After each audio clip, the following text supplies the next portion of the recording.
saúde dos irmãos com a paz do Senhor Jesus? Por gentileza, tome o seu assento.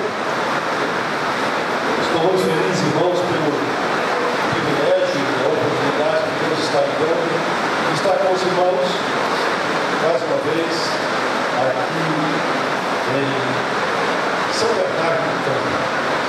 Devendo estar com o meu irmão Samuel e com a Sônia, nossa cunhada. É muito bom, sempre um pouco temerosos, porque a Priscila e o Danilo estão aqui, a gente fica com medo desse treino, a Priscila está tudo de volta. Mas eu trago aos irmãos saudações de todos os são bernardenses, se fala? De todos os são bernardenses que estão lá fora, os menores que estão aguardando os outros.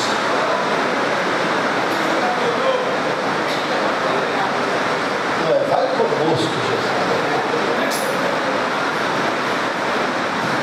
Estou feliz, amados irmãos, em rever a igreja, os obreiros, especialmente rever o pastor Antônio Pedro. E hoje nós estamos de missionário. Glória a Jesus. Que bom que estamos à presença do Senhor nosso Deus. Eu sei que você veio aqui para receber a palavra de Deus. E eu também. E eu espero que Deus use os meus lábios para edificar a sua vida através da palavra de Deus. Que você não se esqueça do que Deus tem para o seu coração hoje. Mesmo que você não lembre mais do pregador, que você não se esqueça da mensagem. Em nome de Jesus. Amém? Glória a Jesus. Abra sua Bíblia comigo, por favor. Quantos querem a palavra de Deus para o seu coração, digam amém. Amém. Evangelho de Jesus Cristo, segundo escreveu João, capítulo de número 11.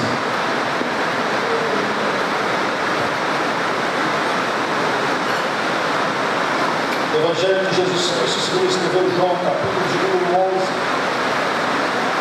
E o versículo de número 40.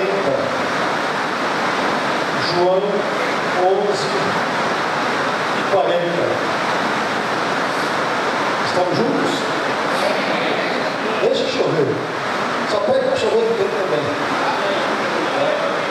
Mas é para outra chuva para você. Em nome de Jesus. Glória a Deus. Estamos juntos? Diz assim a palavra de Deus. Disse-lhe Jesus: não te digo que se creres verás a glória de Deus? Amém. Eu sei que você se lembra bem dessa passagem da palavra de Deus quando Jesus ressuscitou Lázaro. E eu gosto muito do Evangelho que João escreveu, irmãos. Mas creio que nós temos a obrigação de sempre estudar e ensinar o Evangelho que João escreveu. Todos os evangelhos, mas o de João parece que é especial, né? Ele tem uma profundidade maior, porque João, ele não, quando ele escreve o seu Evangelho, ele não simplesmente é como os demais evangelistas, como Mateus, Marcos e Lucas. Escreveu o Evangelho, cada um com uma perspectiva diferente, falando a povos diferentes, mas dentro da mesma linha. Né? João escreve de uma perspectiva totalmente diferente. Ele não está preocupado com o judeu, nem com o romano, nem com o gentil. João não está preocupado com genealogia. Então você não vai encontrar gerou fulano, gerou ciclano, gerou beltrano. João vai direto para o assunto.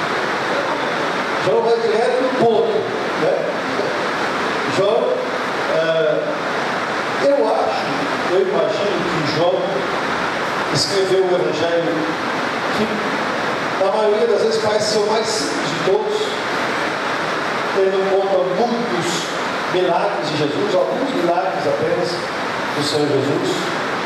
Mas, ao mesmo tempo, ele era muito profundo, porque João tinha experiências profundas, pessoais com o Senhor Jesus. Você não vai ver João falando dele mesmo do Evangelho, pelo menos se nominando. Ele só fala do discípulo a quem Jesus amava. Né? Ele cita o xará dele, né? o outro João, João Batista. Houve um homem enviado por Deus cujo nome era João. Esse não é ele, é o outro João, né? João Batista. Mas ele tinha experiência profunda. Então, quando se refere a si mesmo, eu estava vendo o João contando, ele foi um meio de bater, ele foi um remédio, me deu alergia, ficou tudo desse tamanho aqui, ó. Fecha parênteses que falta. E ele tinha experiências tão profundas com Jesus, que eu creio que, inclusive pessoais, que outros evangelistas não tiveram, né? De estar com Jesus, de andar com Jesus, mas de fazer parte de um círculo íntimo de amizade com o Senhor Jesus Cristo. Algumas vezes aparece na Bíblia Jesus fazendo algumas coisas que ele chama Pedro, Tiago e João, né? Porque era a intimidade que ele tinha com o Senhor Jesus. João era aquele discípulo que reclinou a cabeça no peito de Jesus. Tinha muita amizade, muita intimidade com ele. Se fosse só isso, ele escreveu o Evangelho, ele já teria muita coisa a mais do que os outros que escreveram o Evangelho. Muita profundidade a mais. Mas acredita-se que quando João escreveu o Evangelho segundo João, ele já tinha passado pela ilha de Patmos. Já tinha voltado do exílio de Patmos. Agora, você imagina, ele escreveu o Evangelho depois de tudo que ele viu, ouviu, tudo que ele presenciou na ilha de Patmos. Era muito profundo. Por isso João começa como nenhum outro livro da Bíblia, ou talvez só um do Gênesis, no princípio. Ele começa no princípio. Moisés, ele volta na história da humanidade. Deus o leva até o princípio da criação. No princípio criou Deus o céu e a terra. Moisés vai ao princípio da criação. Mas João vai lá no princípio da eternidade, se a eternidade tem princípio. Ele vai antes. Ele fala, no princípio é o Verbo. O princípio de João é antes do princípio de Gênesis 1. É antes do princípio de Moisés. É mais profundo. E João tem só uma preocupação no Evangelho que ele escreveu: mostrar a Jesus como Senhor, como Filho de Deus. Bom, ele está preocupado em convencer as pessoas que Jesus tinha uma genealogia importante. Ele está preocupado em mostrar que Jesus era da descendência de Davi. Ele não estava preocupado em mostrar que Jesus era alguém importante. Não. Ele estava preocupado em mostrar que Jesus é o Filho de Deus, o Senhor do céu e da terra. Glória ao nome de Jesus. E João, desculpa, irmão. O Mário do Sol da Terra.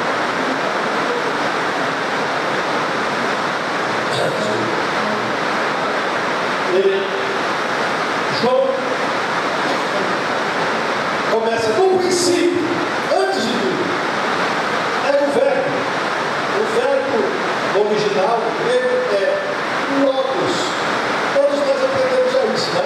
Na escola dominical, nas mensagens que a gente escuta. É o logos. O logos o que é? A palavra. Mas logos é uma palavra que não é uma palavra comum. Qualquer palavra que a gente usa, qualquer substantivo que a gente possa utilizar. Logos é uma palavra que transmite uma mensagem, é uma palavra que tem significado. Esse é o sentido puro da palavra. Mas o sentido cultural da palavra é outro. Os filósofos gregos acreditavam que as pessoas, que existia uma sabedoria transcendental. Como até hoje muita gente acredita que Deus é uma energia. sabedoria que paira no universo, que nem sabe direito o que é. Aí os homens começam a inventar os ETs da vida, os discos voadores, essas coisas, para tentar justificar essa sabedoria que é transcendental, ou seja, que não é palpável, que não é acessível, que não está no nosso nível, está no nível transcendente, no nível espiritual, no nível fora do nosso entendimento. Eles criam que havia essa sabedoria, e a essa sabedoria eles chamavam Logos. Eles chamavam essa sabedoria transcendental de Logos. E quando João escreve o Evangelho, ele começa falando para eles: olha, no princípio, antes do princípio de Moisés, lá da eternidade, existia o Logos, a sabedoria transcendental. Vamos abrir um parênteses aqui, eu vou entrar aqui lá, já. É que eu vou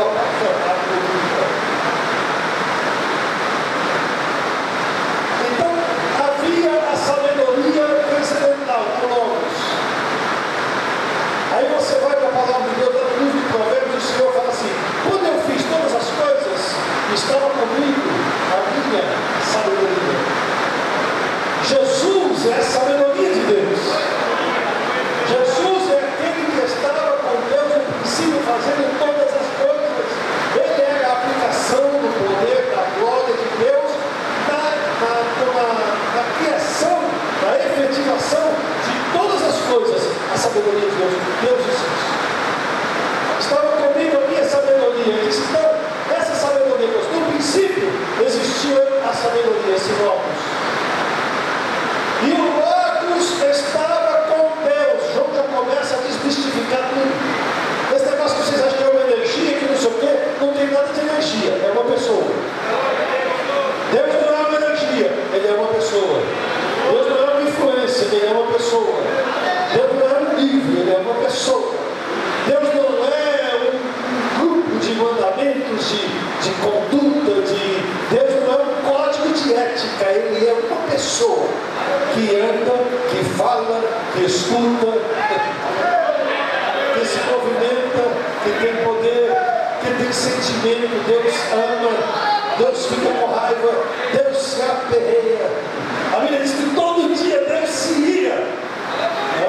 Ele é uma pessoa. E João no começo falou: vamos acabar com esse negócio que dizer que é uma transcendência, sabedoria transcendental. Ele é uma pessoa. No princípio era o verbo estava com Deus e o verbo era Deus.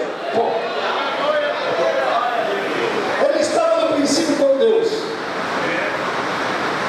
Todas as coisas foram feitas por Ele. Sem Ele, nada do que foi feito se fez. É esse Evangelho que João escreveu, que nós chegamos lá no capítulo 11, quando Jesus... É interessante que João escreveu praticamente uma semana da vida de Jesus. Todo o Evangelho de João, ele tem alguns dias da vida de Jesus, especialmente a última semana da vida do Senhor Jesus Cristo. E João, no capítulo 11, ele mostra Jesus que tinha acabado de sair de Jerusalém. Tinha ido lá para a festa dos judeus. E quando ele chegou lá, os judeus começaram a provocá-lo. E ele se manifesta como o Senhor e como a sabedoria e como Deus. E os judeus querem matá-lo, porque ele estava dizendo que era Deus. E ele responde com muita firmeza. E a Bíblia diz que ele se retira no meio deles e vai lá para a região onde João Batista estava batizando. Um pouco mais distante, um pouco mais longe de onde ele estava indo e voltando todos os dias, que era Betânia. A Betânia do ladinho de Jerusalém. Durante aqueles dias da última semana, Jesus, ele estava em Jerusalém, saía para Betânia, pousava em Betânia, voltava para Jerusalém. Naquele dia, o Senhor Jesus se distanciou deles, se moveu deles, e foi com os seus discípulos, um pouco mais longe. Chega uma notícia, você se lembra da história? Alguém diz assim: Lázaro, aquele que tu amas, está doente.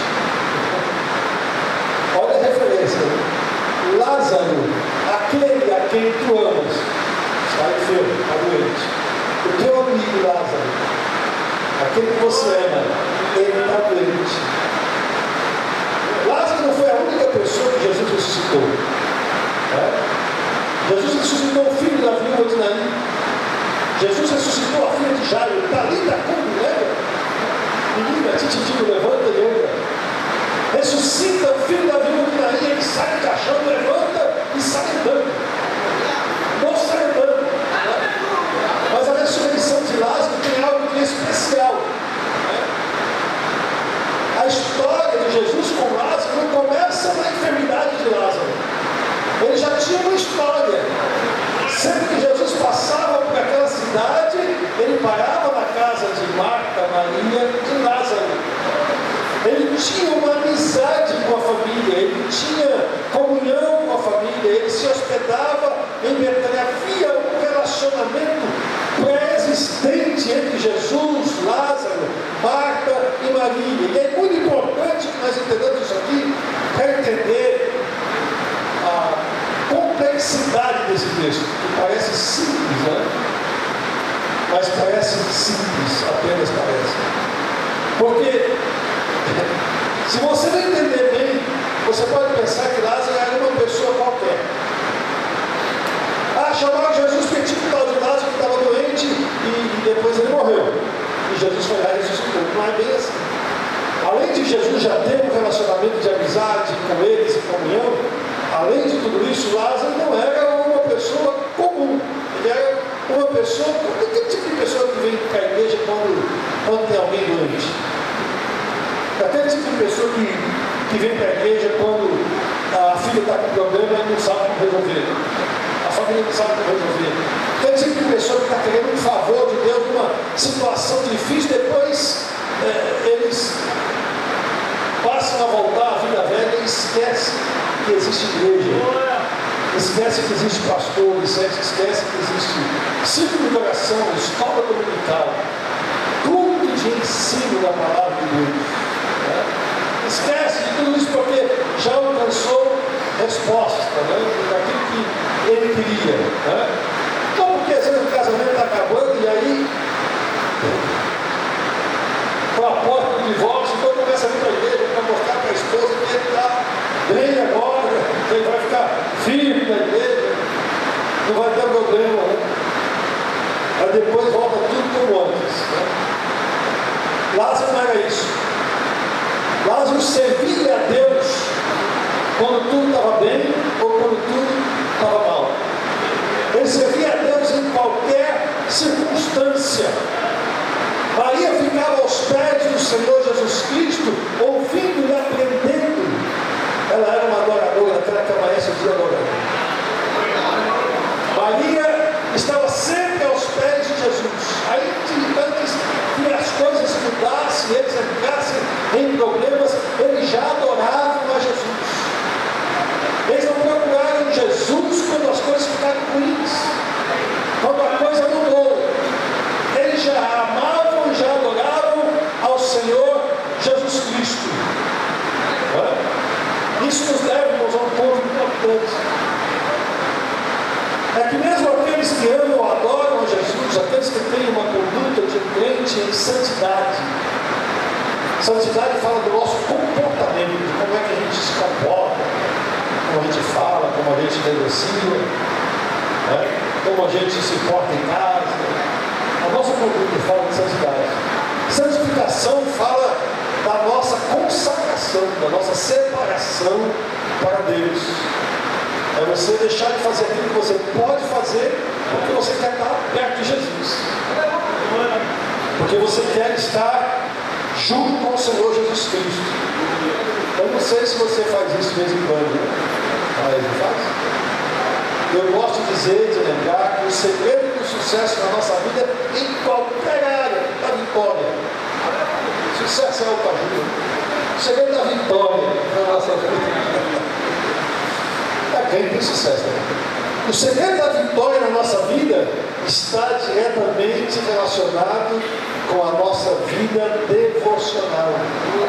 Com quanto tempo a gente fica com Maria nos pés de Jesus? Tem gente que fala assim, pastor, eu não consigo orar mais do que 10 minutos. E a pessoa já está exagerando. consegue ficar nem 10. Né? Então vem para a igreja e aprende a orar. Aqui a gente aprende a orar. Não é verdade? Vem para a igreja para aprender a orar. É melhor do que você ter que aprender a orar em outras circunstâncias. Na universidade também, a minha mãe sempre gosta de dizer que a dor ensina a chorar. Então é melhor vir para a igreja e aprender a orar. Né? Mas eu não consigo ficar mais do que 10 minutos ou 10 minutos. Se você não consegue ficar muito tempo na oração, adorando, louvando, agradecendo, pedindo, intercedendo, então vai para os pés de Jesus e fica lá. Fica quieto lá. Fica quietinha lá nos pés de Jesus. Eu não sei se você faz isso, eu faço isso mesmo. Eu dobro os meus joelhos e eu vou lá. Fico nos pés de Jesus. Né? Como as crianças, às vezes, nossos filhos, eu tenho experiência de contar tempo. Nossos filhos vêm e ficam pertinho da gente, né? Agora as nossas netas, né? Elas vêm e ficam pertinho da gente, quer ficar perto do vovô. Eu já tive muito título na minha vida, já me chamaram de pastor, de evangelista, de líder, de pastor presidente, de deputado, mas já me pegou por isso. Isso é para quem tem capacidade. Mas o título mais importante que eu recebi na minha vida, o mais gostoso, foi vovô. É bom demais. Quando aquela pessoinha chega em casa, vovô, quase não consegue falar vovô. E a criança fica juntinho da gente sem pedir nada, sem querer nada, só está ali. E eu vou para os pés de Jesus e fico lá, falo, Jesus, eu não vou. Eu não vim nem adorar, nem louvar, nem agradecer, nem pedir, nem interceder, nem nada. Deixa eu ficar aqui pertinho do Senhor, eu quero ficar pertinho. Lázaro era esse tipo de crente. Agora escute, porque esse ponto é importante para você entender que aqui existe um processo interessante. Porque até aqueles que amam a Jesus de coração, que a gente chama de crente bom, e tem crente ruim, irmão? E como tem? E como tem? Tem até pastor ruim. Lá em casa tem um pastor que se eu não botar ele para pagar todo dia, ele não. É ruim mesmo. É um tal do pastor Joel, vai lá em casa. Até aqueles que são bons passam por adversidades. Lázaro era amigo de Jesus. Né? Lázaro era aquele que servia Jesus de coração, eram pessoas boas, mas estavam enfrentando uma fase difícil, uma fase ruim. Né? Existe uma filosofia por aí que fala que quem é crente de verdade não passa por luta. E se você dizima, você nunca vai ter dificuldade. E se você dá R$1.000, aí vai vir um carro novo. Se você der 1.500, você vai comprar a casa nova. Se você der 5.000, você vai comprar um avião. Se você der 10.000, você vai comprar um prédio. Se você der 100.000, você vai comprar um céu. Vou vender no céu. Crente passa por dificuldade. Quem ama a Deus também passa por adversidade, né? É muito importante saber disso, porque essa filosofia aí é furada, né? É por isso que quando os problemas aparecem, as pessoas ficam chocadas. Mas como é que pode, né? Como é que pode isso acontecer? Escute o que eu vou dizer. Você está no culto, que lá na nossa congregação, nós chamamos de culto de tutano. É o culto em si. Tutano, você sabe o que é, né? É aquele negócio que tem no miolo do osso. Né? Aquela babinha que você põe farinha e manda bala. Ou então chupa assim, o osso. Dentro do osso. Tutano. Miolo de osso. Só que é o seguinte, você come e vai suando. É comida forte. É comida forte. Aqui você, no culto em si, não é palavra de Deus para quem quer ser edificado de verdade, em nome de Jesus. E é por isso que nós precisamos ser impactados com a palavra de Deus, para que quando a adversidade chegue, nós não fiquemos perplexos. Meu Deus, mas como é que pode? Igual uma criança, né? A nossa netinha sai, há poucos dias atrás estava colocando bolachinha na minha boca, das bolachinhas uns peixinhos lá dela, e colocava uma atrás da outra. Eu quero saber, mas enfiando na minha boca, eu mordia um pedacinho, deixava o outro, para ficar comendo tudo aquilo. E uma hora eu mordia a bolacha, pegou o dedinho dela. Ela parou, ficou olhando para mim, ficou olhando. Depois tirou o rostinho, ficou olhando assim, pro lado, aí veio assim. Aí estampou um choro tão sentido. Você como é que pode? Eu estou dando bolacha para você, eu estou te agradando e você pode me atender. Tem crentes que é assim, eu sou dizimista, eu estou te adorando, eu estou te louvando, eu estou na tua casa, Deus, e o Senhor permite acontecer uma coisa dessa comigo. Hoje eu não vim falar da solução do seu problema. Hoje eu vim falar do seu relacionamento com Deus. Do crente que precisa de maturidade para viver os dias que nós estamos vivendo. Do crente que não pode ser bibelô. Aquele, como é que é, não me toque sobre vinho, aquele que qualquer coisinha quebra ele. Não é? Pastor falou alguma coisa, isso foi para mim. Conhece a minha situação. O outro não me cumprimentou. Já percebeu que está cheio de crente assim, sabe por quê? Não come tutano. Não come palavra de Deus.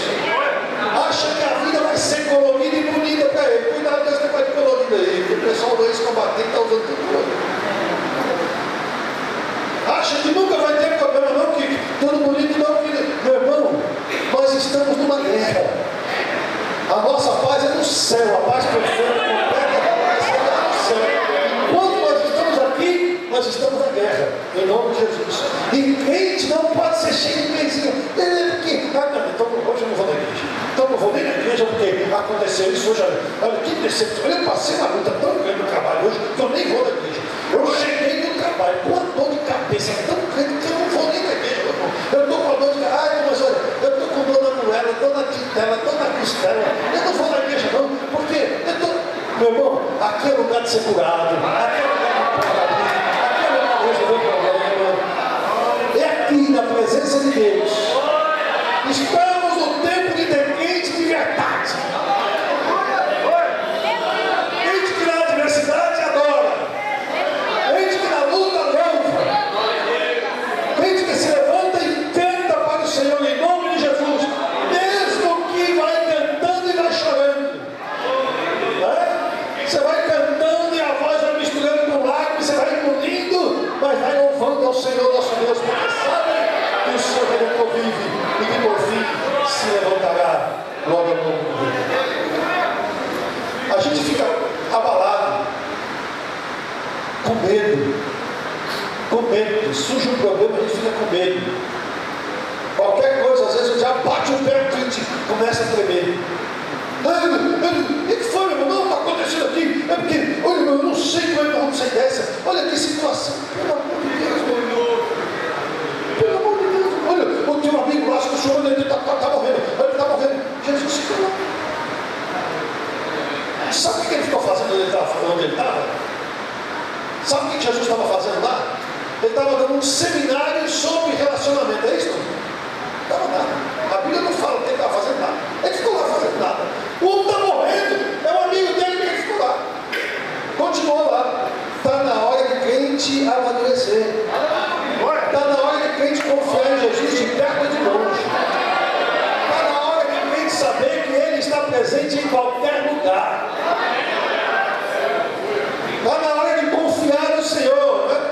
E às vezes é por causa das vozes ao nosso redor que a coisa começa a ficar complicada. Talvez você nunca tenha passado por isso, mas quando a gente passa por um problema, existem algumas pessoas que começam a falar algumas coisas. Né? São as vozes exteriores. Ah, eu sabia. Aí, cadê a sanidade dela agora, hein? E agora?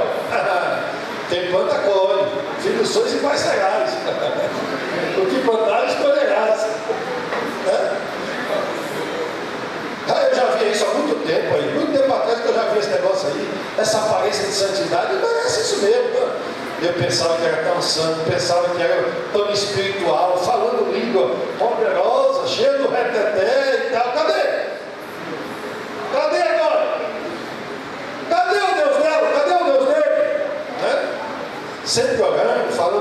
chacoalhando o corpo, né? É igual os amigos de Jó. Os amigos de Jó chegaram, quando viram a situação de Jó, eram amigos mesmo, choraram, rasgaram suas vestes, sentaram no pó, choraram 7 dias com ele, com Jó. Mas depois do 7º dia se levantaram e paularam no Jó.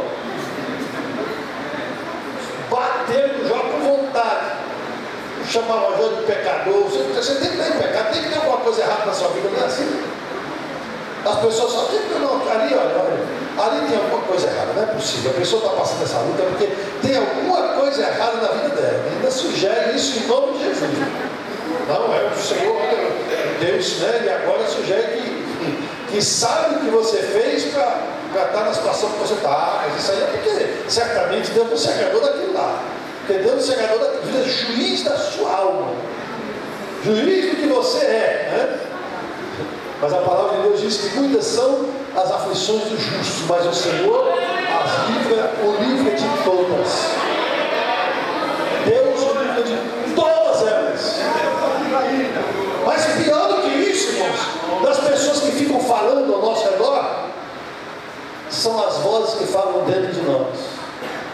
Porque as que falam fora você pode calar. Desliga o WhatsApp, não entra no Facebook, desliga o celular. Eu sei que isso é uma dificuldade muito grande para a sogra. É verdade.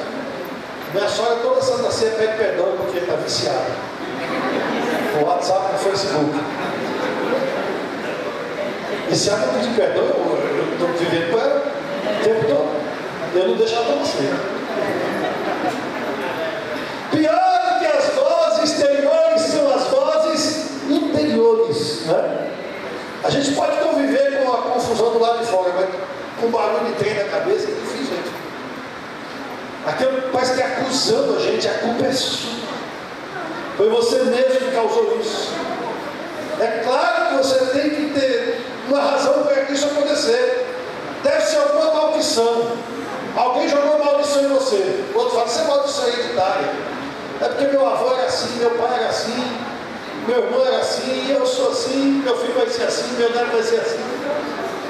A pessoa um dia falou para mim, pastor, o senhor acredita em maldição hereditária? Eu disse, acredito. Eu acredito que tem demônio que entra na vida de uma pessoa e dali, quando a pessoa morre, aquela mesma entidade vai na família toda para arrebentar a família toda.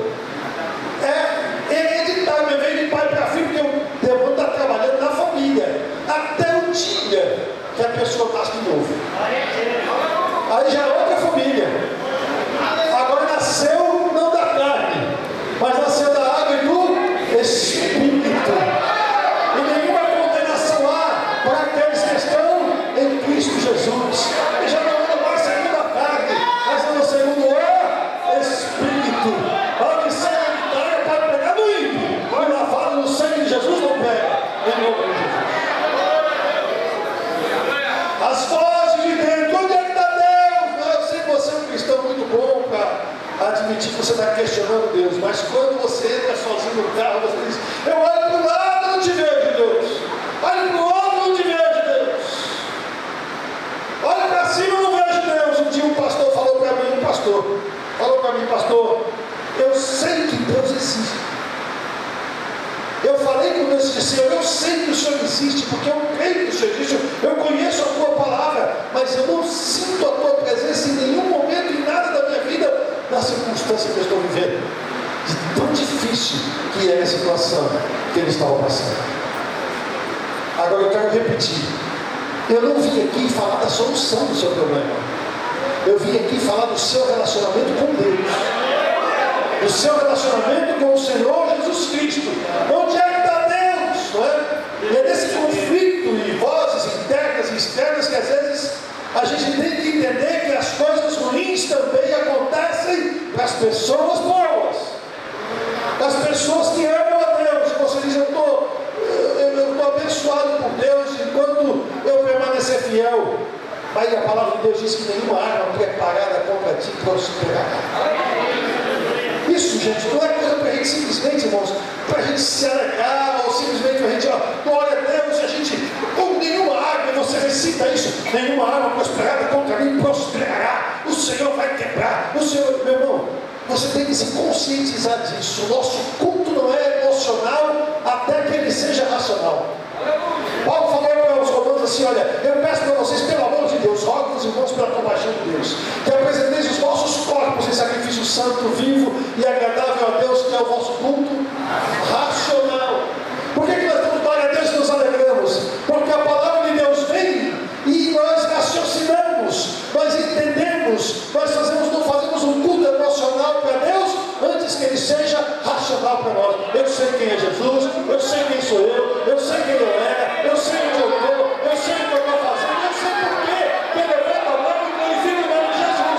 Não é fanatismo, não é emoção, não é sentimento, é razão, é entendimento. Eu sei, eu faço porque eu sei o que eu estou fazendo e por que eu estou fazendo em nome de Jesus. Isso se chama maturidade espiritual. Isso se chama comunhão com Deus em nome do Senhor Jesus Cristo. Glória ao nome de Jesus, né? Mas isso não quer dizer que você não vai ser preparado, que Deus não vai, às vezes, permitir que você faça alguma coisa, né? Você diz, porque eu sou fiel, Deus vai me livrar. Ele livra. Mas antes de Ele livrar você da situação, Ele livra você na situação. Lembra de Daniel? A gente não fala tanto sobre ele. Antes de Deus livrar da cova do leão, o Senhor o livrou na cova do leão. Tirou de lá de dentro da cova. Qual é a diferença? É a essência do que eu quero dizer essa noite. A essência disso. Jesus amava Lázaro, mas havia um processo aqui. Tinha que haver um processo aqui. Lázaro era amado de Jesus e foi identificado como tal. Mas com certeza ele era amado por Jesus, mas mesmo assim estava doente, estava mal, estava ruim. Jesus parece que não sentia a urgência de estar lá, não é? Parece que a pessoa chegou e disse: Jesus, o Lázaro está muito doente, aquele que chama está muito doente, mas mesmo assim ele não foi lá. Mesmo amando a Lázaro, ele não saiu do lugar, não mostrou nenhuma preocupação, não é? Pior ainda, além de não ter ido lá quando Lázaro precisava dele, ficou doente, é que quando ele chegou, o homem já tinha morrido. Pior do que isso, irmãos, pior do que isso. Quando ele começou a falar de Lázaro, ele disse: essa doença não é para a morte. E o homem morreu. E aí? Jesus mentiu? Jesus errou? O que aconteceu? Ele ficou lá, irmão, cantando, quem sabe o amor febril pelo lugarzinho, com os discípulos só e tal. Eu acho que os discípulos pensaram: Tomé deve ter pensado que Jesus estava com medo. Falou: ele não quer ir para lá não, porque nós acabamos de sair da Judeia e o pessoal estava querendo apedrejar Jesus. Ele está com medo de voltar lá, ele não vai querer voltar para lá agora. Ele deve estar com medo. Jesus ficou tranquilo. Dali a pouco ele fazer uma coisa, a gente tem que ir lá no nosso amigo Lázaro. Porque o nosso amigo Lázaro está dormindo, né? Aí ele disse assim: mas você está dormindo? Está bem, ele está tranquilo, está dormindo. Jesus, vocês não estão entendendo, Lázaro morreu. Lázaro está morto. Mas a doença não era para a morte. E agora? O Senhor não falou? Jesus falou: essa doença não é para a morte. Sabe o que acontece? A gente esquece do outro pedaço que Jesus falou. Mas é para a glória de Deus. A morte pode até chegar, mas a doença não é para ela. Ela pode até chegar, mas ela não vai ter poder. Essa situação que você está passando não é para a morte, não é para a falência, não é para a desgraça, não é para o divórcio, não é para perder os filhos, é para a glória de Deus. É para que a glória de Deus se manifeste. Ele queria mostrar a glória de Deus. Eu preciso de 30 segundos aqui, eu vou terminar, irmãos. Pastor Samuel pediu que eu não passasse das 10h30 hoje.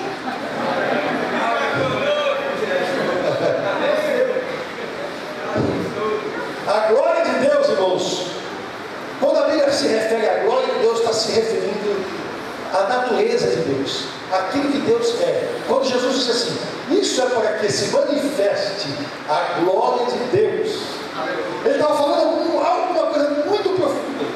Se ele está falando que ele estava falando da revelação, da manifestação da natureza de Deus, daquilo que Deus é, aquilo que Moisés viu pelas costas de longe, né? Moisés só viu passando assim a glória de Deus. O que é a glória de Deus então, pastor? A gente fala tanto de glória, né? A gente canta glória, a gente dá glória, a gente vive glória, né? E o que é isso? O que é glória? O que significa essa glória de Deus? A glória de Deus, irmãos, é a soma de todos os atributos. Quem vai explicar a glória de Deus?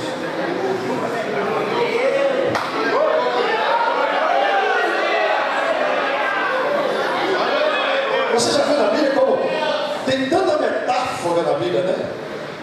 Como um varão, porque não tinha como explicar como é que era aquela pessoa. Então pega o que está mais perto da cabeça da gente, a gente explica, né? Um vento veemente, ventoso, línguas repartidas como que de fogo. Era o que mais parecia com aquilo ali, era fogo. Não quer dizer que era fogo, mas era como que de fogo. O nosso Deus é um fogo consumidor. Deus é fogo? Não, Ele é Deus.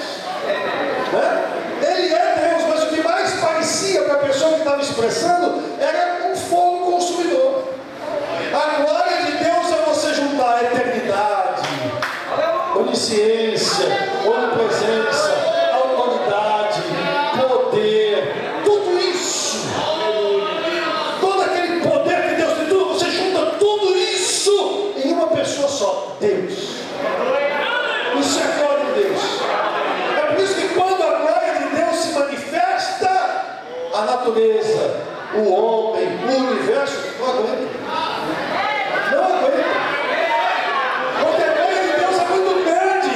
Moisés escreveu no Salmo 90, de eternidade a eternidade tu és Deus.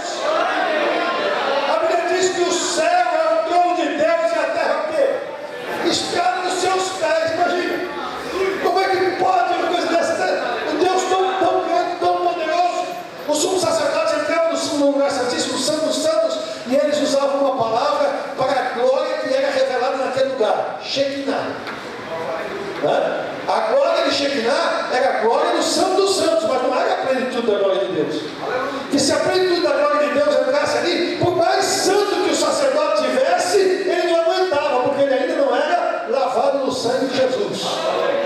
E só o sangue de Jesus nos dá condição de chegar diante da glória de Deus. Porque a glória de Deus é tão grande, irmãos, que o homem, se ele chegar diante da glória de Deus, ele é consumido. Ele é derretido, ele se acaba, ele se pulveriza. Eu não sei nem o que acontece, porque ele se desmancha diante da glória do Senhor nosso Deus. Jesus disse, essa enfermidade não é para a morte, é para que se manifeste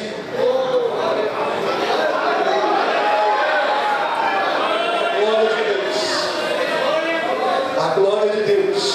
Quanto mais profundo o nosso relacionamento com o nosso Senhor Jesus Cristo, mais a glória de Deus vai se manifestando na nossa vida. João escreveu